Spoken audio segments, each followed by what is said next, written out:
দর্শক বন্ধুরা, নতুন একটি টপিক নিয়ে আপনাদের সামনে হাজির হলাম। আপনারা যে যেখানে থাকুন, দেশে বা বিদেশে, সবাই সুস্থ আছেন এই কামনা করে শুরু করছি।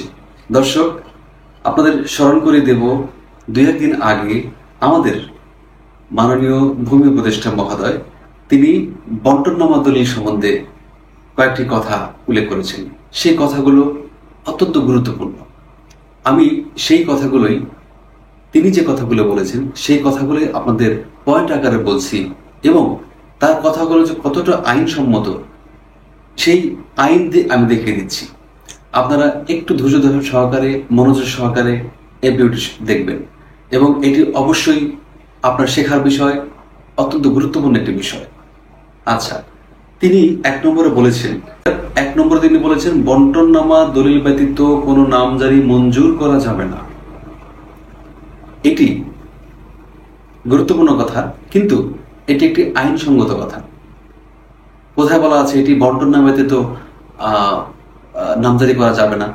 এটি এসএনটি অ্যাক্ট 1950-এর 143-এর খ ধারায় বলা আছে।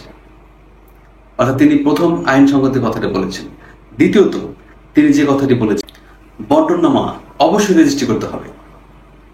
রেজিস্ট্রি করা বাধ্যতামূলক করা হয়েছে। এটি কোনো প্রকার আনরেজিস্ট্রি বন্টননামা দলিল দ্বারা কোনো প্রকার নামজারি দেওয়া যাবে না। টোটালি তিনি বন্ধ করে দিয়েছেন। আচ্ছা, এখন এটিও কিন্তু তিনি আইনসঙ্গত কথা বলেছেন। আমাদের দেশে 1908 সালের রেজিস্ট্রেশন অ্যাক্টের 17 ধারাতে বলা আছে যে বন্টননামা অবশ্যই রেজিস্ট্রি করতে হবে। নাম্বার 3, একজন ব্যক্তি মারা যাওয়ার অল্প কিছুদিনের মধ্যেই তার ওয়ারিশানরা নিজেদের মধ্যে বসে বন্টননামার একটি চুক্তি করবেন এবং রেজিস্ট্রি অফিসে গিয়ে এটিকে রেজিস্ট্রি করবেন। দেন সেই রেজিস্ট্রি দলিল দ্বারা এসএলএন্ট অফিসে নামজারির জন্য আবেদন করবেন। এসএলএন্ট সেই রেজিস্ট্রি দলিল দেখে তারপর তাদের নামে খতিয়ান খুলে দেবেন। এটাও কিন্তু দর্শক 1908 সালের রেজিস্ট্রেশন অ্যাক্ট এবং এসএনটি অ্যাক্ট 1950-এর 143-এর খ ধারা মোতাবেক তিনি কথাগুলো উচ্চারণ করেছেন। কাজেই তার কথাগুলো অত্যন্ত গুরুত্বপূর্ণ এবং আইনসঙ্গত, এবং তিনি চাচ্ছেন যে দেশে এই ভূমি অফিসে বন্টননামা ইমপ্লিমেন্টেশনের মাধ্যমে আইনের প্রয়োগ হোক। দর্শক, এরপরে যে তিনি পয়েন্টটি উল্লেখ করে, বন্টননামাতে কোনো পক্ষকে বাদ দেওয়া যাবে না। বন্টননামাতে কোনো পক্ষকে বাদ দেওয়া যাবে না, তাহলে বন্টননামা পক্ষে দোষে দুষ্ট হবে এবং এই বন্টননামাটি অবশ্যই অকার্যকর হবে। দর্শক, এটি হচ্ছে পার্টিশন স্যুট এর একটি আইন, একটি ধারা। পার্টিশন স্যুট অর্থাৎ বাটোয়ারা যে আইন আছে 1893 সালের, সেই বাটোয়ারা আইনের একটি ধারা। অর্থাৎ আপনি যদি বন্টননামা করেন, কিন্তু আপনি যদি কোনো একটা পক্ষকে, সে যত মাইনর পক্ষই হোক, ছোট পক্ষই হোক, যত ক্ষুদ্র জমি পাক, তাকে যদি আপনি হেলা করে বাদ দিয়ে দেন, অথবা যদি মনে করেন যে বোনদের সম্পত্তি তো তারা নেবে না, বোনরা তো আমাদেরকে টাকা নিয়ে চলে গেছে, দাবি ছেড়ে দিয়েছে, তাতে কিন্তু দর্শক হবে না। তাদেরকে একটা পক্ষ করতে হবে। হয়তো সে সম্পত্তি কিন্তু 100%, তাকে আপনি 1% দিন, আরো কম দিন।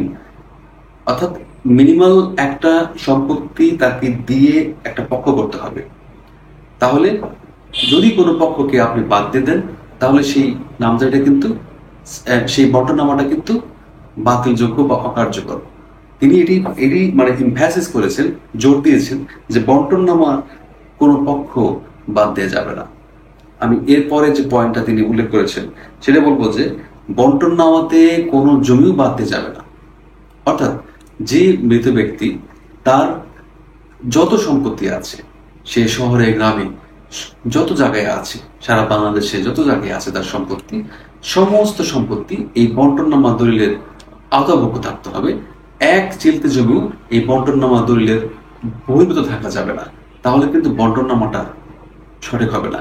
যতটুকু বাইরে থাকবে ততটুকুর মধ্যে সমস্ত ওয়ারিশ বর্তাবে, সেখানে প্রত্যেকটা ওয়ারিশের সেখানে হক থাকবে। কাজে আবার সেই ঝামেলা চলে গেল, প্রত্যেকেই সেখান থেকে দাবি করবে।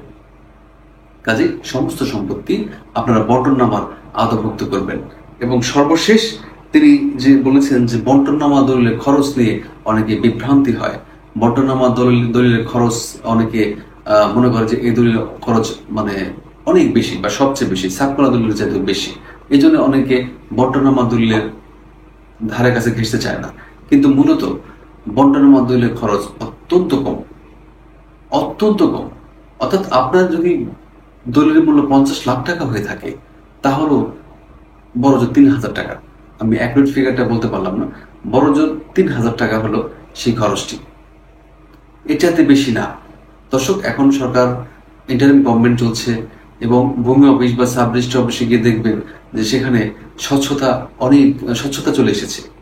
বিশেষ করে ভূমি অফিসে একদম ক্লিয়ার, কোনো প্রকার হ্যারাসমেন্ট নেই। পরিশেষে ভূমি উপদেষ্টার একটি সতর্ক বার্তা দিয়ে আমি সবাইকে শেষ করছি, সবার কাছে বিদায় নেব। সেটি হচ্ছে যে কোনো প্রকার ঘুষ, দুর্নীতি বরদাস্ত করা হবে না।